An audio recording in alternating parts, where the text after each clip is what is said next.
नमस्ते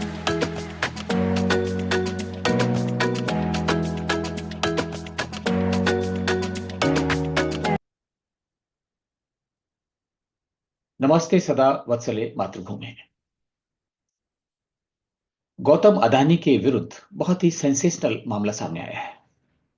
और अब की बार ये मामला कोई हिंडनबर्ग या किसी एजेंसी द्वारा नहीं, बल्कि अमेरिका की फेडरल ब्यूरो ऑफ इन्वेस्टिगेशन द्वारा किया गया है। और प्राइमा फेसी ऐसा लगता है कि जो एफबीआई है उसने बहुत रिसर्च करके बहुत ही कंक्रीट प्रूफ जुटा के बहुत सारी चीजें कही हैं। उनमें से बहुत सारी बातें सिर्फ अमेरिका से संबंधित हैं और बहुत सारी बातें भारत से संबंधित हैं। जाहिर सी बात है कि जो अमेरिका का कानून है वो सिर्फ अमेरिका में लागू होगा और भारत का कानून भारत में लागू होगा। लेकिन इसमें सबसे बड़ी बात है कि जो गौतम अदानी है वो भारत के नागरिक हैं, भारत के उद्योगपति हैं। और जब वो कटघरे में आते हैं तो निश्चित रूप से ये राजनीतिक बवंडर बनता है। वैसे भी राजनीतिक रूप से अगर देखा जाए तो गौतम अदानी सुर्खियों में है पिछले कई वर्षों से। और राहुल गांधी तो पूरी राजनीति अदानी और अंबानी के सहारे करते रहे और घूम फिर के प्रधानमंत्री मोदी को कटघरे में खड़ा करने की कोशिश करते रहे हैं। लेकिन अब की बार जो चार्ज लगे हैं वो वाकई बहुत गंभीर हैं। और इसमें राहुल गांधी जो बचकानेपन की बात करते हैं उनके अलावा भी अगर देखा जाए तो ये निश्चित रूप से बहुत ही गंभीर मामला है भारत के हिसाब से। तो क्या है पूरा मामला? सुर्खियों में बहुत सारी बातें हैं। भारतीय जनता पार्टी ने भी प्रेस कॉन्फ्रेंस की, संबित पात्रा ने। उधर राहुल गांधी ने प्रेस कॉन्फ्रेंस की। राहुल गांधी ने मोदी को घेरा और कहा कि हमने मोदी की इमेज चूर चूर कर दी है और अगर इसकी संयुक्त संसदीय समिति से जांच कराई जाए तो मोदी कटघरे में आ जाएंगे, क्योंकि अदानी के पीछे मोदी खड़े हैं। और इस तरीके से संबित पात्रा ने भी जवाब दिया और कांग्रेस शासित कुछ प्रदेशों की सरकारों को या उनके गठबंधन की सरकारों को भी लपेटे में लिया। लेकिन मामला सिर्फ इतना नहीं है। ये राजनीतिक बात है, प्रतिद्वंदिता है। वो उनको लपेटते हैं, भाजपा कांग्रेस को लपेटती है। और उसमें जाने की बजाय हम सिर्फ ये बात करेंगे कि ऐसा क्या हुआ और मामला कितना गंभीर है। तो सबसे पहले तो आपको ये जानने की आवश्यकता है कि ये मामला कल शाम का है। यानी जब महाराष्ट्र, झारखंड और उत्तर प्रदेश के जो उपचुनाव हैं वो पूरे हो चुके थे, उसके बाद अमेरिका में सुबह हुई। और जब अमेरिका में सुबह हुई तो जो हेडलाइंस थी उनमें अदानी का नाम था। बहुत सारा डिटेल छापा गया था और उसके बाद हड़कंप मचा। आज भारत में शेयर मार्केट पर इसका प्रभाव देखा गया और लोगों के पैसे बहुत दिनों से डूब रहे हैं और फिर डूबे। ज्यादातर शेयर्स रेड में बंद हुए। लेकिन इसके इतर अगर हम देखें कि चार्ज क्या है, कि जो आरोप प्रत्यारोप हैं इसके ऊपर अगर देखें तो जो अमेरिका की फेडरल ब्यूरो ऑफ इन्वेस्टिगेशन है, एफबीआई है, उसने चार्जेस फ्रेम किए हैं गौतम अदानी की कंपनी के विरुद्ध। तो सबसे पहले तो आपको बता दें कि अमेरिका में ऐसे कानून है कि बहुत सारे जो व्यवसाय हैं कंपनी के, जब तक वहां कंपनी फॉर्म नहीं होगी या उसकी कोई सब्सिडरी फॉर्म नहीं होगी तब तक वो स्वतंत्र रूप से व्यवसाय नहीं कर सकती है। जैसे हम आपको उदाहरण दें स्टेट बैंक का, कि अगर स्टेट बैंक को अमेरिका में काम करना है तो उसको अपनी एक सब्सिडरी बनानी पड़ेगी, अपनी एक कंपनी बनानी पड़ेगी ताकि वो यूएस के कानून का पालन कर सके और अगर जरूरत पड़े तो अमेरिका के कानून के अनुसार उसको चार्जशीट किया जा सके, उसको कानून के दायरे में लाया जा सके। ये इसका उद्देश्य रहता है। तो गौतम अदानी की जो कंपनी है भारत में उससे संबंध है। लेकिन सबसे पहले तो हम ये जानते हैं कि जो एफबीआई है उसने किस किस के विरुद्ध चार्जेस लगाए हैं, फ्रेम किए हैं। तो उसमें सबसे पहला नाम है गौतम अदानी और दूसरा नाम है सागर अदानी। और एक है विनीत एस जैन, ये एमडी एंड सीईओ हैं अदानी ग्रीन एनर्जी के। ये भारत की कंपनी है।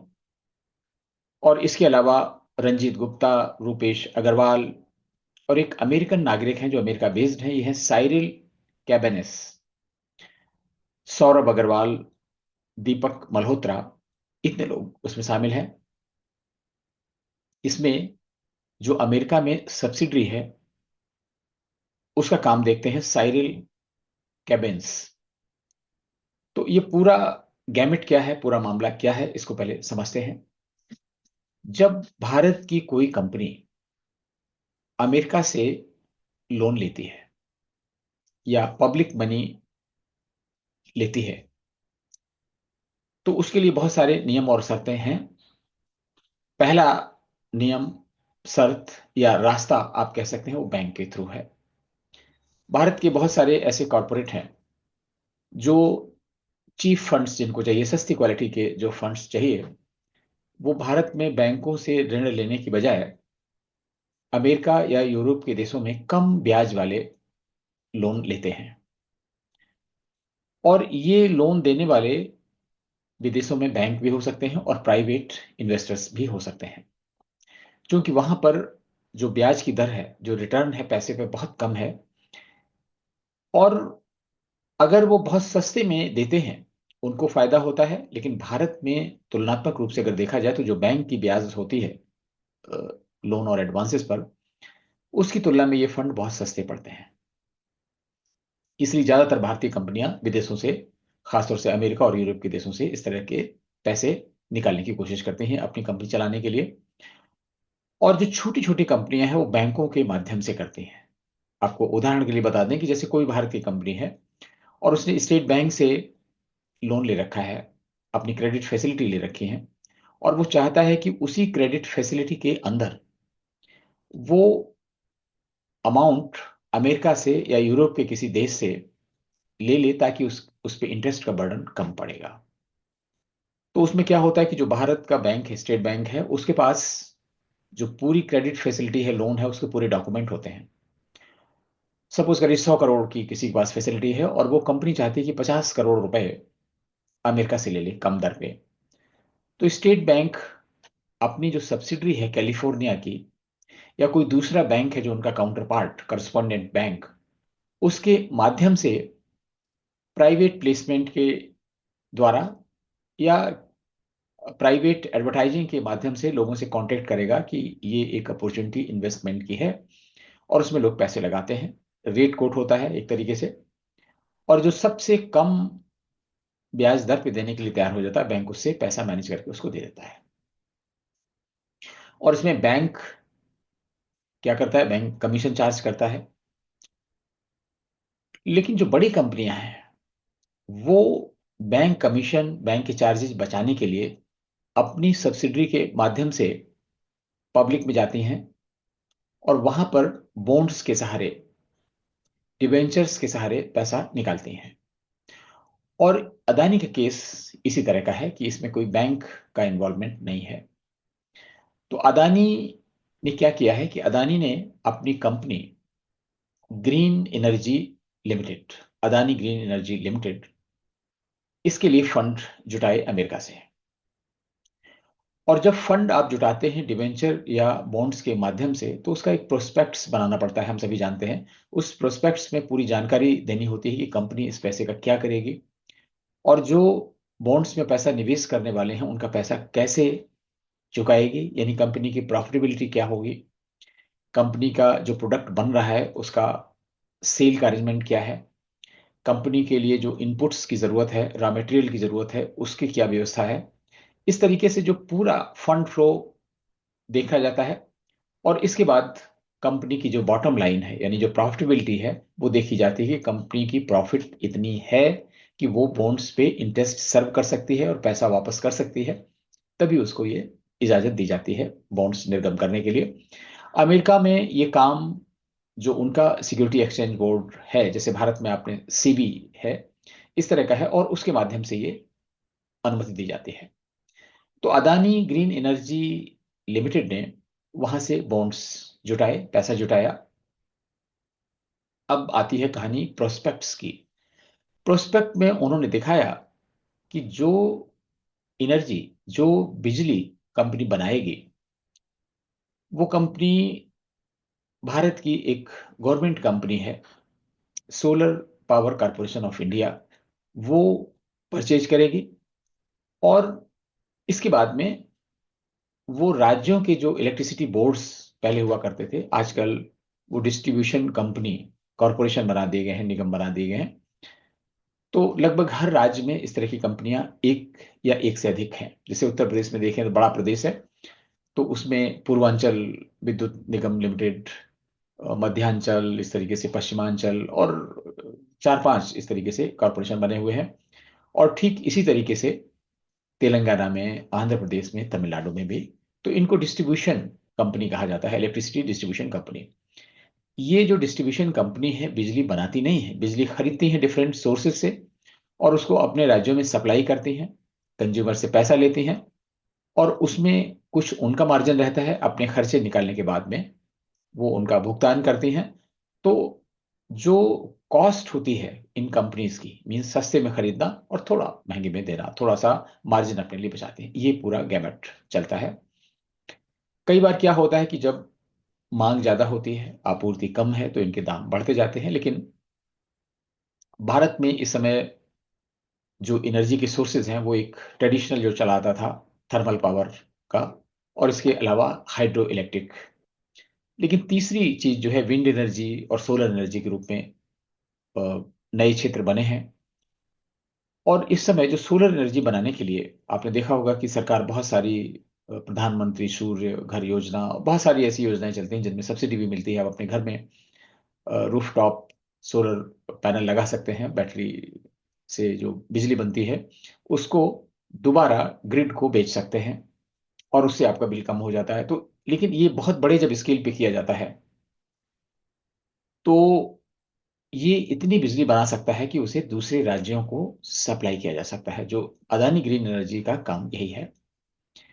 अब अदानी ग्रीन एनर्जी ने, जो भारत की कंपनी है, solar power corporation of India, उससे लेटर उसका मेंशन किया कि इस कंपनी से मेरी बात हो गई है, जो हमारी टोटल पावर जनरेशन होगी 12 मेगावाट, वो परचेज करेगी ये। और ये प्री फिक्स्ड प्राइस होगा, मीन्स आज जो प्राइस फिक्स किया जा रहा है उस प्राइस पे खरीदेगी। और इतने राज्य हैं जो बैक टू बैक अरेंजमेंट है जिनके पास, उसमें तेलंगाना के डिस्ट्रीब्यूशन कंपनी है, तमिलनाडु की कंपनी है, आंध्र प्रदेश की कंपनी है, साउथ इंडिया की बहुत सारे स्टेट्स की कंपनी है। तो ये बिजली खरीदेंगी, और इस तरीके से ये पूरा जो साइकिल है उनके डिमांड जनरेशन और सप्लाई का, वो पूरा हो जाता है। यानी अदानी ग्रीन एनर्जी लिमिटेड जो पावर बनाएगी, उसके लिए एक तरीके से एश्योरेंस दिया है सेंट्रल की कंपनी ने, पब्लिक सेक्टर यूनिट है, कि वो इन राज्यों की जो डिस्ट्रीब्यूशन कंपनी है उनको इस रेट पर बिजली बेचेगी।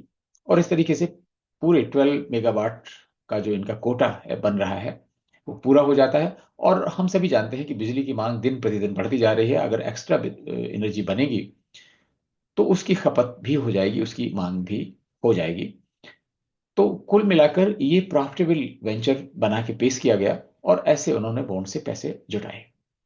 और यहीं पे थोड़ा सा समस्या आ गई। समस्या ये आ गई, ये पैसे आ गए, प्रोजेक्ट इंस्टॉल हो गया, काम करना शुरू हो गया। इस बीच में जो सेंट्रल का पीएसयू है, उसने अदानी ग्रीन एनर्जी को ये बताया कि वो जो आपकी बिजली बन रही है उसको इन स्टेट की इलेक्ट्रिसिटी बोर्ड को या डिस्ट्रीब्यूशन कंपनी को नहीं बेच पाएगी। और उसका कारण ये है कि इसके रेट ज़्यादा हैं, और जो स्टेट की इलेक्ट्रिसिटी बोर्ड है या जो पावर डिस्ट्रीब्यूशन कंपनी है, वो इससे कम पे पहले से ही परचेज कर रही हैं। तो इसलिए ये बेच पाना उनके लिए संभव नहीं होगा। समस्या यहीं से खड़ी हुई। अगर अदानी ग्रीन एनर्जी लिमिटेड की बनी हुई पावर, बिजली, अगर बेची नहीं जाएगी तो फायदा कैसे कमाएगी कंपनी? और जब फायदा नहीं कमाएगी कंपनी, तो जो इन्वेस्टर्स हैं उनका पैसा कैसे वापस होगा, उनका ब्याज कैसे चुकाया जाएगा? समस्या यहीं से खड़ी हुई। और आपको मालूम होगा बहुत से लोगों को कि अमेरिका में जो इस तरह के नियम हैं, उनमें बहुत सारी ऐसी चीजें होती रहती हैं, वो चुपचाप मॉनिटर करते हैं।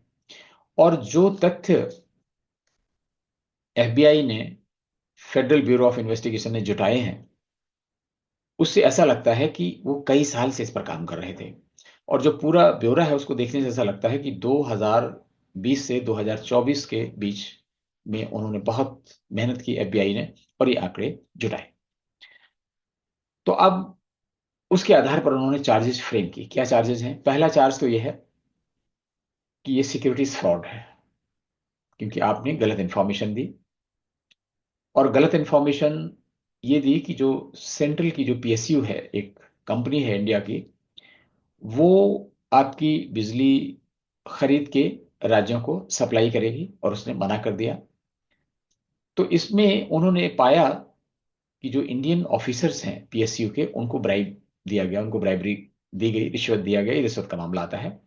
और उनको रिश्वत देकर किसी तरीके से उनसे लेटर ले लिया गया, लेकिन वास्तव में उस कीमत पर, प्रीफिक्स्ड प्राइस पर बिजली सप्लाई नहीं हो सकती थी, और इसीलिए उस पीएसयू को बाद में मना करना पड़ा।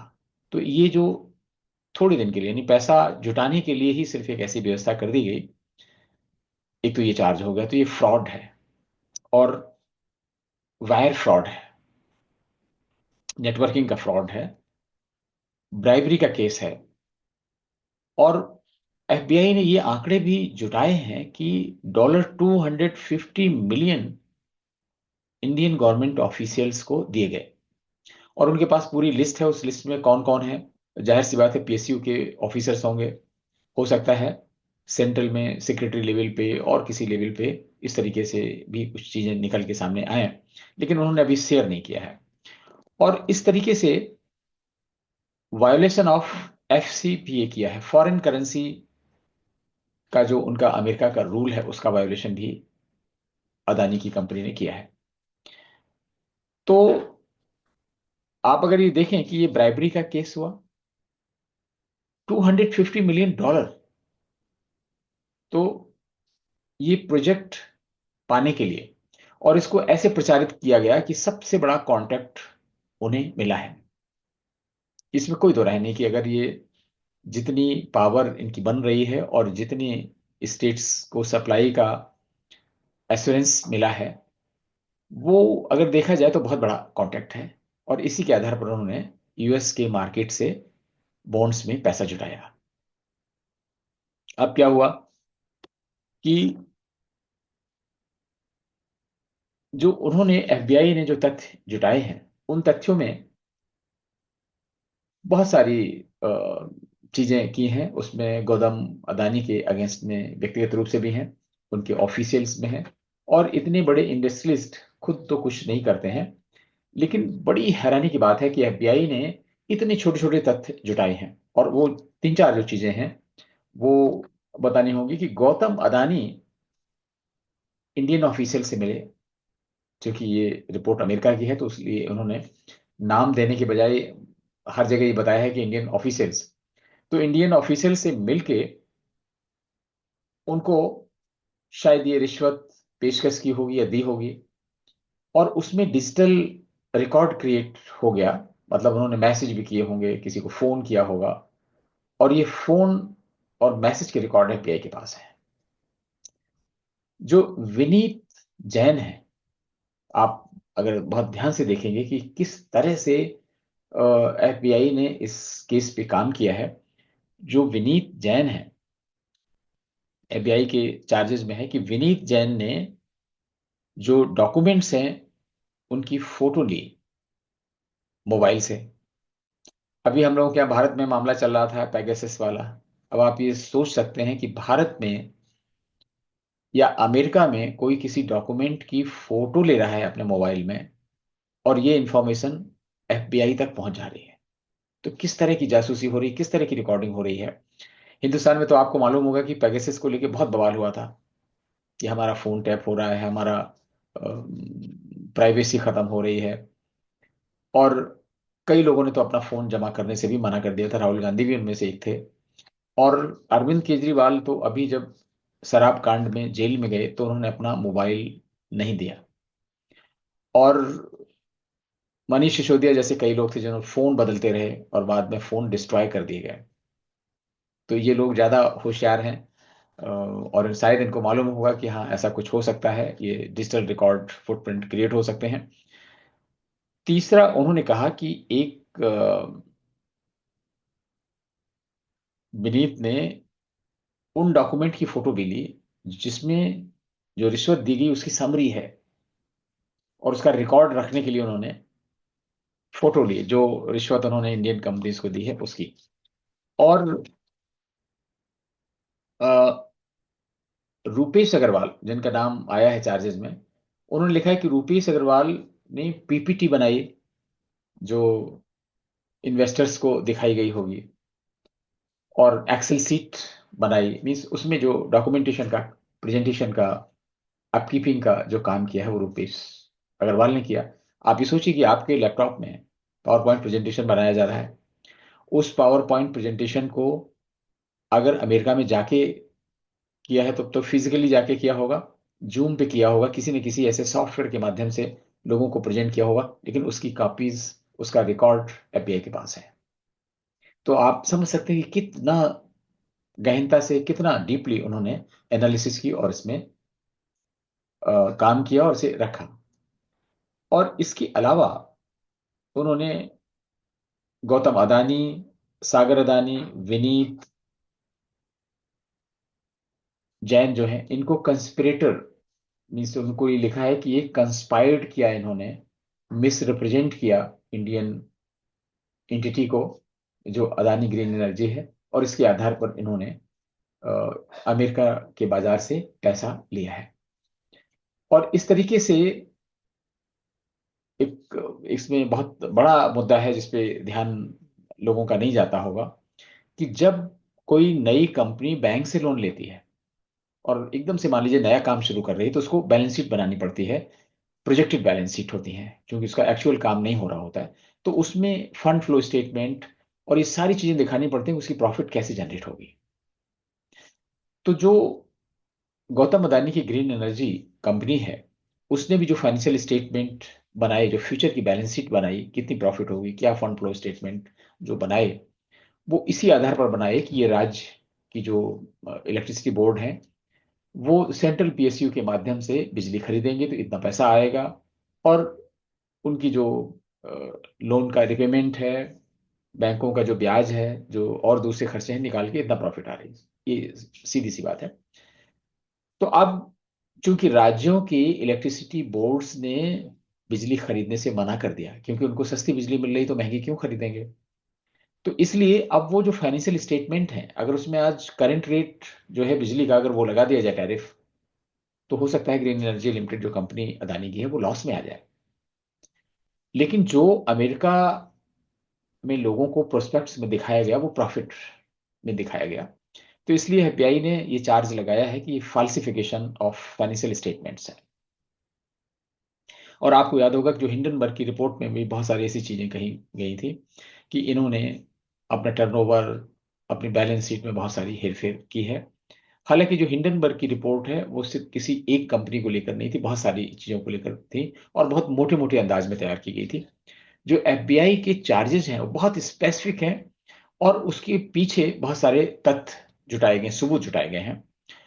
और इन्होंने ये भी लिखा है कि जो शायद अमेरिका के हिसाब से बहुत खराब माना जाता है, वो सीरियस चार्ज हो जाता है कि इन्होंने बहुत सारे ऐसे प्रयास किए जो अमेरिका की जुडिशरी है, जो जूरी है, ग्रांड जूरी जिसे कहते हैं, उसको ऑब्स्ट्रक्ट किया निर्णय तक पहुंचने में या निर्णय देने के लिए। और जो यूएस एसईसी है, सिक्योरिटी एक्सचेंज, इन सब को एक तरीके से अंधेरे में रखा, ऑब्स्ट्रक्ट किया, इनको मिसलीड किया, मिसरिप्रेजेंट किया। तो आप समझ गए होंगे कि मुद्दा ये है। बाकी चीजें तो चल रही हैं, राजनीतिक विवाद आ रहे हैं।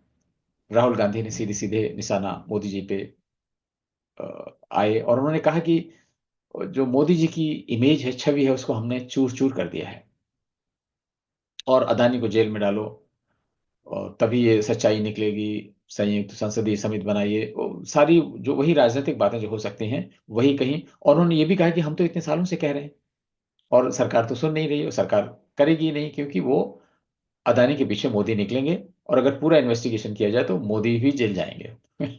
लेकिन फिर संबित पात्रा ने उनके रिस्पॉन्स में किया, तो उन्होंने बहुत सारी उनकी राज्य सरकारों को कटघरे में खड़ा किया। और ये बात भी सही है कि कांग्रेस शासित जो कई राज्य सरकारें हैं वो अदानी से डील कर रही हैं, वहां इन्वेस्टमेंट अदानी कर रहे हैं, चाहे वो हिमाचल प्रदेश हो, चाहे तेलंगाना हो, और चाहे उनकी इंडी गठबंधन की दूसरी सरकारें हो, झारखंड रही हो, तमिलनाडु रही हो, केरल रही हो, सब जगह उनका है। और जब राजस्थान में भी कांग्रेस की सरकार थी तो अशोक गहलोत से भी अदानी के बहुत अच्छे संबंध थे।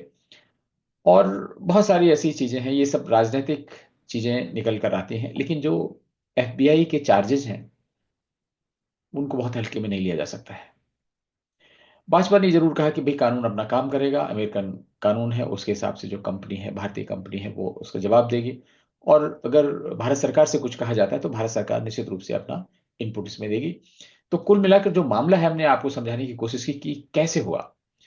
मामला इतना है कि अदानी की कंपनी ने अमेरिकन बाजार से बॉन्ड्स के माध्यम से अपनी अदानी ग्रीन एनर्जी के लिए पैसा जुटाया, और उसके लिए उस आधार पर अपने फाइनेंशियल स्टेटमेंट पेश किए, जिसमें प्री फिक्स्ड प्राइस था, जो मार्केट रेट इस समय बिजली का चल रहा उससे कहीं ज्यादा रेट दिखाए हुए थे। और इसलिए कंपनी का जो प्रॉफिट और वो सब बहुत ही अच्छा दिखाया गया था, ताकि जो निवेशक हैं वो आकर्षित हो सकें। और ये पूरी कहानी का सार है।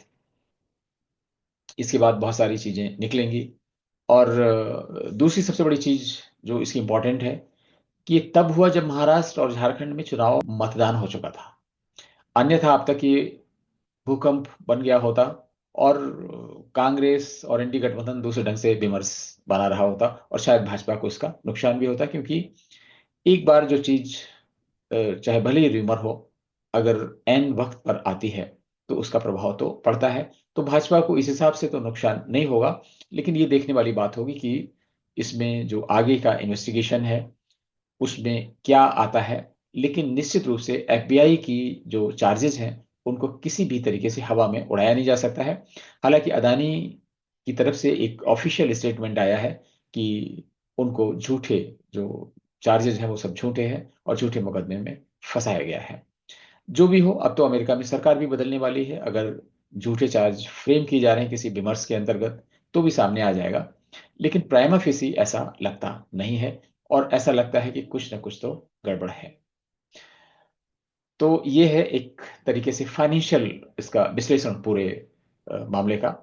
और इसमें अगर और आगे कोई डेवलपमेंट आते हैं, कोई ऐसा क्लैरिफिकेशन देने की जरूरत पड़ती है, तो एक बैंकर होने के नाते इसमें फिर आपको हम क्लैरिफिकेशन देंगे। तो तब तक के लिए हम आपसे आज्ञा चाहेंगे। नमस्कार। जय हिंद, जय भारत।